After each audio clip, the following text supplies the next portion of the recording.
Okay, with this video I'd like to help you understand what is the moonlight, and that in fact the moon, the sun, the stars are in fact lights. The moon itself is at a height of 32.234 miles high. That's just over 170,000 feet. Now let me explain to you, at that altitude, that height above the flat plane of Earth, what you call Earth, the dirt, you run into a different atmosphere or concentration of gases. You run into what are called lighter than air gases, and one in particular, neon. Neon allows, as you know, things to glow. All right. So this is just pictures of the moon light coming into view, and as you can tell, it's quite bright.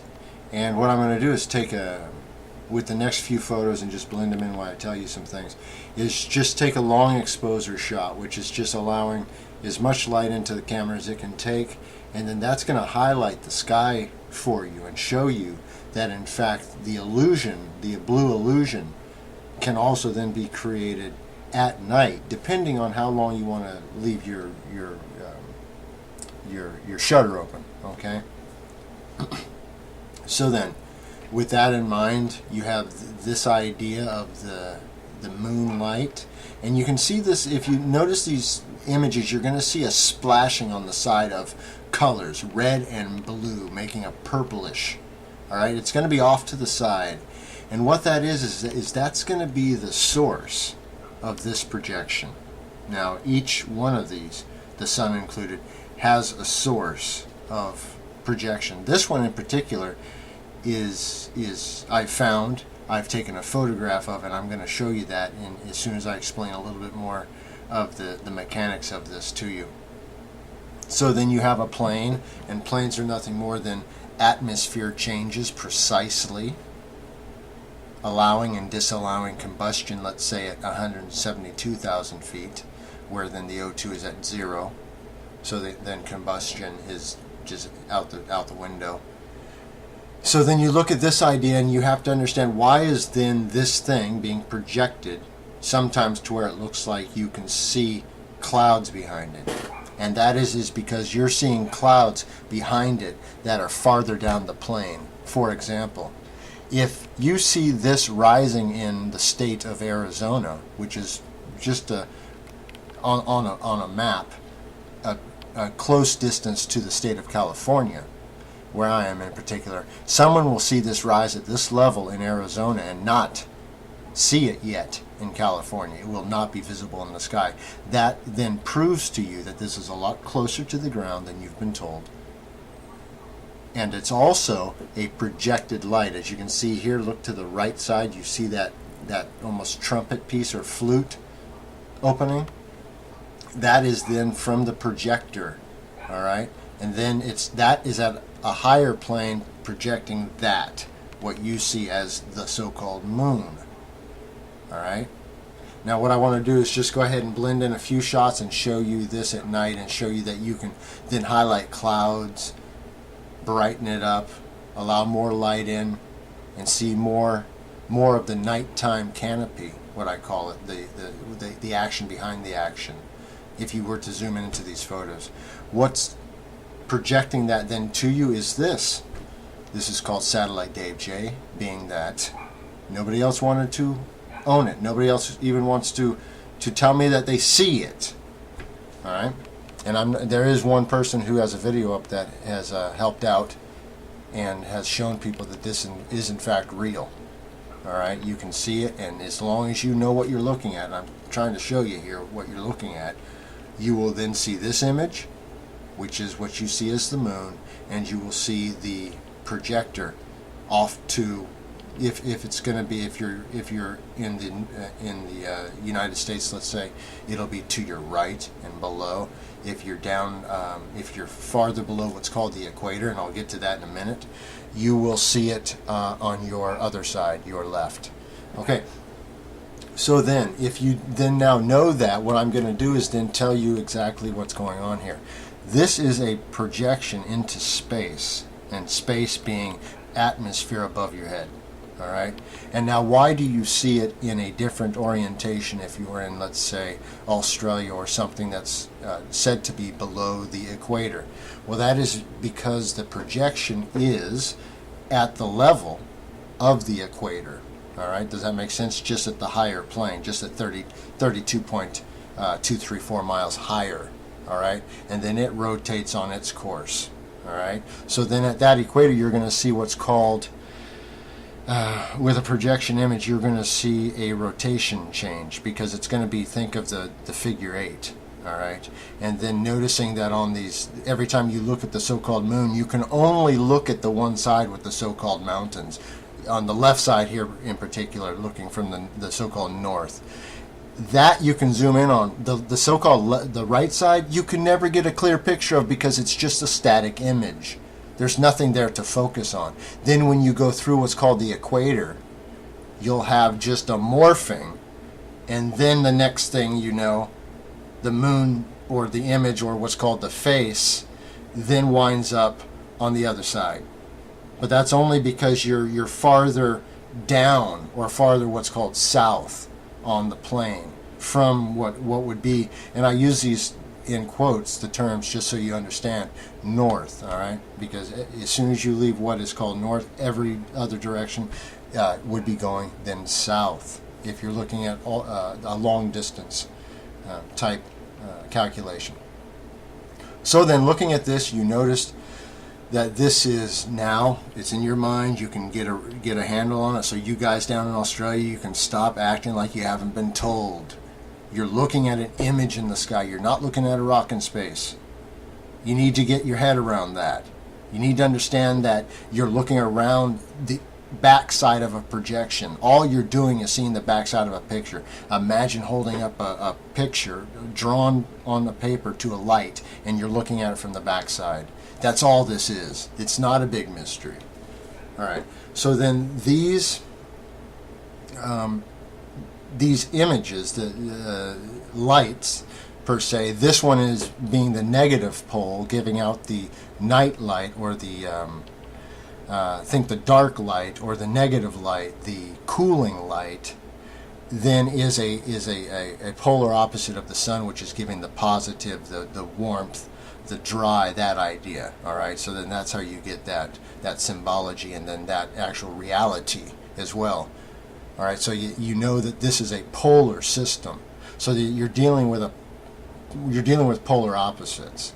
All right, so then if I build the so-called 69 system, or what's called the 68, right? Because you're fallen into the 9 is the system, the 9 is the note fallen into.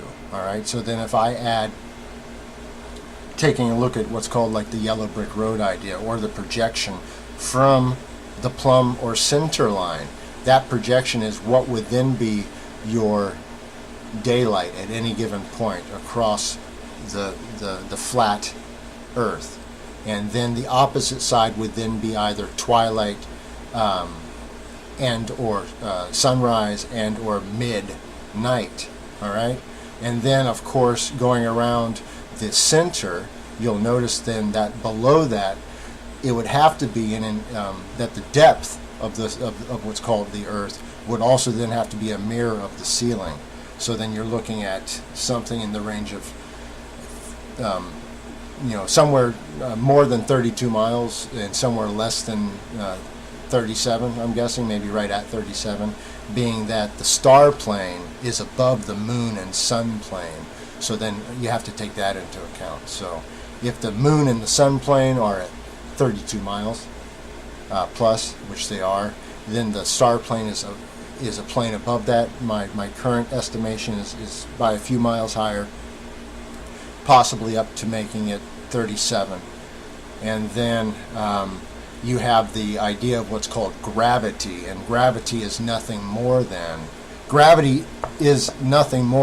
a force, the magnetic force, being that you're in a polar system, of a direct straight line down to the plane of 90 degrees. Straight down.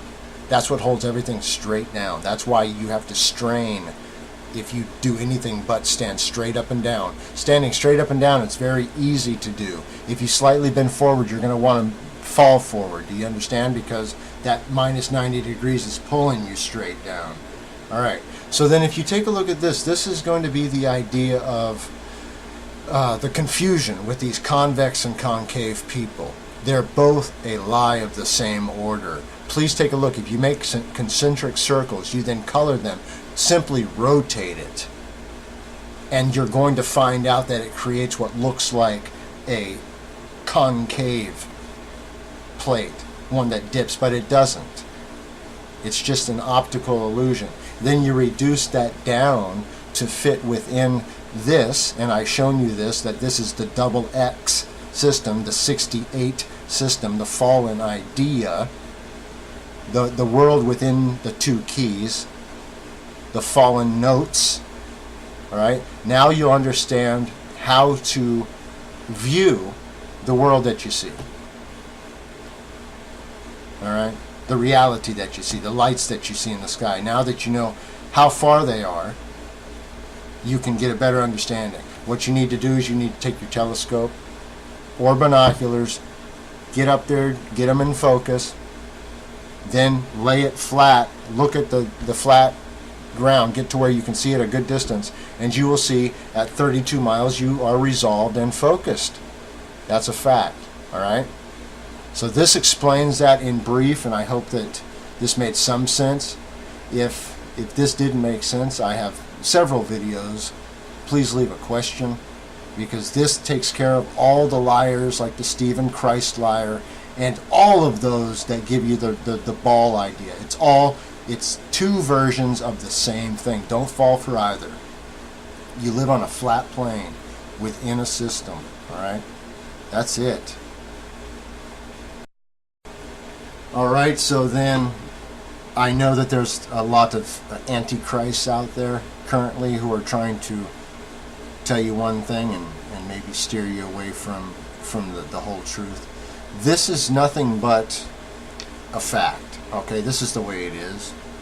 You know, go out and verify it yourself. You'll find out it's true. Then after that, ask yourself what comes after that. All right? That's something you'll have to ask yourself, all right? So then, as I say, be free in Christ and free indeed. True living water, baby. All right, talk to you soon. Cheers. Hello again. This is part 2 of the projector series. Okay, this is now a different projector that you see in the... Right over here. Right here. This projector right here. Somewhere right around there. It's projecting that. Do you see that? That's what it's projecting. That's what you see as Jupiter. Right? Jupiter's just a projection as well. Sorry, man. Anyways, let me show you that in relationship. I know people like flipping their wigs, literally. People have literally thrown their wigs out the window right now. There's the moon, and you can actually tell kind of with your eye that Jupiter literally sits closer to you within the atmosphere than the fake moon projection even. And then the fake moon projection is, once again, more yellow. Okay, so I hope all the anger is past. The way that you can tell that Jupiter, this being projected as Jupiter from this projector, you can tell by this is very excited, lots of colors. So I'd be wondering if they're claiming there's a storm going on here. I haven't looked into that. Just a thought. In relationship to that, how you can actually just see with your eye, as I zoom in to the Jupiter projection, how you can see it's actually physically closer to you within the atmosphere. So you're actually, if you're an astronomer, man, you're just quite literally focusing on like a picture. Dude, sorry to bust your bubble. Sorry to bust your bubble, man. That's a flippin'... Sorry to bust your bubble, man. It's right there, man. That's a flippin'... Sorry to bust your bubble, man. That's a flippin'... Sorry to bust your bubble, man. That's a flippin'... It's right there, man. I have a Sony Handycam. I shouldn't be able to see the planets, dude. You can actually physically see with your eyes, man. It's sitting lower in what I call the thermosphere than at the actual so-called moon projection, which, because it's much bigger, so therefore this would have to be lower so it'd be seen for the whole effing effect to take effect. Now let's go look at the projector so you can see it. Stop clowning around. And all the other so-called planets have them too. You just have to look. So this will be Dave J2, the Jupiter projector.